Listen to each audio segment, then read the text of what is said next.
Si tu n'arrives pas à conclure avec une femme, c'est que tu as probablement un problème de framework. Tu n'as aucun contrôle sur tes rencontres. C'est elle qui contrôle tout. Du coup, aujourd'hui, je vais t'expliquer pourquoi tu dois absolument contrôler le framework de la rencontre pour que tu puisses maximiser tes chances de succès avec les femmes et arrêter de les perdre ou de te faire prendre pour un con. Alors, c'est quoi le framework? Le framework, c'est le contrôle d'une situation afin d'arriver au but final. Alors, ça veut dire quoi exactement? Tu vas me poser comme question. Et cette question est légitime. Eh ben, ça veut dire que pour que ta rencontre se transforme en relation, il faut établir un plan. Il faut s'y tenir à ce plan et être attentif à chaque fois que la femme que tu as rencontrée veut te faire sortir de ton plan. Parce que très souvent, c'est plutôt la fille qui fait la pluie le beau temps dans les rencontres, malheureusement. Elle va décider du lieu pour se voir, elle va décider du jour, elle va décider de l'heure, ou bien elle va se mettre à parler d'un sujet qui n'aura aucun intérêt lors d'une rencontre amoureuse, voire elle risque même de tuer le moment. Et notre rôle à nous, les séducteurs de l'éternel, c'est de savoir quand une situation n'a pas de sens, de savoir quand elle ne mènera nulle part et de recadrer le tout en fonction du plan. C'est ça ton rôle. Et si tu viens d'arriver sur la chaîne, je m'appelle Brice et j'ai créé la chaîne La Séduction pour les zéros pour aider tous les hommes de mon âge, plutôt mûrs comme moi, pour les aider à rencontrer des femmes dans la vraie vie, parce que les applications de rencontre ça nous casse la tête, et bien évidemment comment arriver à les séduire à la fin. Et si tu veux aller plus loin, je t'ai mis à disposition en description de cette vidéo une formation vidéo gratuite qui sont les 7 piliers à mettre en place tout de suite pour devenir plus séduisant. Tu trouves en bas, c'est facile. Et donc le framework, pour bien comprendre ce que ça veut dire, tu pourrais le remplacer par le mot cadre, d'accord? On cadre. On doit poser un cadre, on doit diriger le cadre, voire le replacer quand elle veut nous faire sortir du cadre, et en d'autres termes, savoir une sorte de lead sur la situation, sur les situations, mais de façon indirecte. Lorsque tu abordes une femme, tu fais sa rencontre et tu diriges l'interaction de manière à en savoir plus sur elle, sa logistique, etc. Tu cadres. Et dans cette conversation que tu as avec elle, si par exemple elle se met à partir dans une tirade de 4 heures sur un sujet, ou qu'elle part sur un sujet qui l'énerve, ce sera à toi de recadrer gentiment le framework de la rencontre dans le but de repartir dans une ambiance qui soit plus appropriée au flirt. Par exemple, elle te demande qu'est-ce que tu fais dans la vie. Tu lui réponds et tu lui demandes toi aussi qu'est-ce qu'elle fait dans la vie, et elle se met à parler de son boulot pendant 10 minutes et elle est intarissable, elle s'arrête pas. Bam bam bam bam. Eh ben c'est à toi de comprendre que vous partez trop longtemps sur ce sujet et qu'il faut couper court en partant après sur un autre sujet qui soit beaucoup plus dédié au flirt. Lorsqu'il y a des échanges par message aussi, si tu as suivi ce que j'ai préconisé dans Shadow Texting, il y a une trame à respecter et dont il ne faut pas sortir pour éviter de s'enliser. Et j'explique le nombre à peu près de messages à échanger avant de caler un rendez-vous pour se voir. Si elle part dans une conversation par message dans le but de se découvrir, j'ai déjà expliqué qu'on raconte pas sa vie par message parce que sinon tu vas tuer le rendez-vous avant qu'il arrive et vous n'aurez plus rien à vous dire. Donc tu dois replacer le framework de la rencontre par exemple en disant écoute, c'est trop compliqué à répondre par message, je t'en parlerai plus en détail quand on se verra. On recadre. Lorsque tu dois caler un premier rendez-vous, il faut faire simple et se voir autour d'un verre dans un lieu neutre comme le bar. Si pour le premier rendez-vous, elle te propose de se faire un restaurant, c'est trop tôt pour ça. Donc il faut replacer le framework de la rencontre en disant que tu voudrais plutôt l'emmener dans un endroit qui est aussi super sympa et qu'il faut qu'elle voit absolument pour aller y prendre un verre avec toi et qu'il est aussi possible de manger sur place. Autre exemple, si elle te dit qu'elle est ok pour se voir pour un premier rendez-vous et qu'elle te propose d'aller au cinéma, tu rétablis tranquillement le framework de la rencontre en lui disant que c'est une super idée, mais que tu voudrais la connaître davantage et que ce serait plus simple si on faisait ça autour d'un verre plutôt qu'au cinéma où on ne peut pas se parler malheureusement. Un autre exemple, si elle te dit ok pour se voir pour un premier rendez-vous et qu'elle te dit que sa cousine pourrait être là. Encore une fois, il faut replacer le framework de la rencontre en expliquant que ce serait avec plaisir, mais pour le moment tu préférais la voir en tête à tête pour en savoir plus sur elle. Si vous êtes en rendez-vous et qu'elle se met à partir sur des sujets touchy qui pourraient desservir la rencontre, alors il faut replacer le framework en basculant vite fait sur un autre sujet beaucoup moins touchy et beaucoup plus approprié au flirt.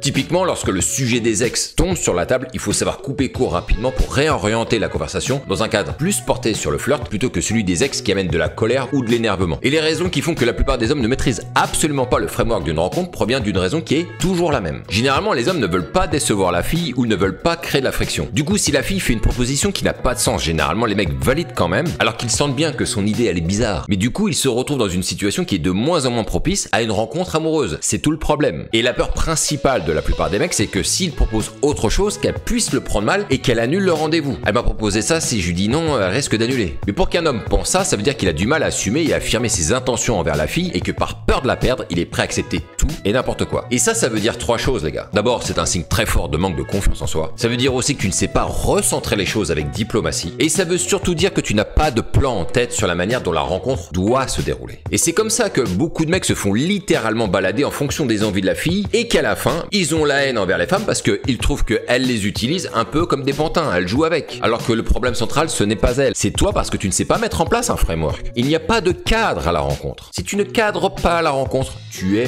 foutu. Et donc ça révèle que tu ne sais absolument pas comment doit se dérouler une rencontre. C'est ça que ça veut dire. C'est la raison pour laquelle il faut toujours avoir un plan en tête pour connaître le framework qui va te permettre de diriger la rencontre comme il faut et la resituer s'il y a une possible sortie de route. Et pour avoir un plan en tête, il faut comprendre les étapes logiques d'une rencontre. Les étapes d'une rencontre dans la vie de tous les jours, elles sont très simples. Aborder et établir une connexion, on se voit pour un premier rendez-vous dans un bar, puis faire idéalement le deuxième rendez-vous chez toi ou chez elle. C'est tout. Il n'y a rien de plus les gars. Et une fois que tu as ce plan en tête qui est ultra simplifié, je te l'accorde, eh ben tu sais tout de suite où aller et quoi faire si tu sens que tu perds le contrôle du framework. Par contre, et je veux t'alerter sur ça, il ne faut pas confondre framework et rigidité. Par exemple, tu lui proposes d'aller boire un verre dans un endroit que tu as choisi. Si elle te propose un autre lieu mais que la typologie du lieu est la même, alors il n'y a aucun souci à aller dans l'endroit qu'elle te propose. L'erreur, ce serait de respecter le plan à la lettre juste par principe. Si ça ne tue pas le plan et que ça ne tue pas le framework, c'est bon. Et le fait de ne pas vouloir accepter sa proposition montre que t'es pas du tout ouvert à une autre proposition et que tu es rigide à l'extrême en démontrant que c'est toi qui décides et personne d'autre. Ça donne pas une très bonne image non plus. Donc pour te la faire simple, tant que le plan est respecté, on peut avoir des variations. Il n'y a pas de souci avec ça. C'est dès lors que l'on sort du plan initial et qu'une nouvelle décision ou une conversation inappropriée voit le jour qui pourra mettre en péril la rencontre, c'est là qu'il faut replacer gentiment le framework. Mais n'oublie pas que pour que ton framework puisse tenir, ton plan doit être aussi adapté à la fille que tu rencontres. Je te donne l'exemple où deux personnes habitent chez leurs parents. Il est évident qu'il va falloir construire un plan en fonction de ça. Clairement, la phase 3 que je t'ai exposée tout à l'heure du plan, qui est de l'inviter chez toi un soir, est trop compliquée. Il va falloir créer un plan avec les contraintes de chacun. Et par exemple, si je devais redessiner le plan pour ce genre de personnes, je dirais donc un premier rendez-vous en bar et d'en faire un second plus exotique, comme aller, pourquoi pas, je sais pas, dans une fête foraine, puis de trouver un moyen ensuite d'aller chez les parents de l'un ou de l'autre à un moment où les parents ne sont pas là, et pas forcément le soir. Une fois que tu as ton plan en tête en fonction de la logistique et des contraintes de chacun, c'est beaucoup plus simple de savoir où on va, de savoir où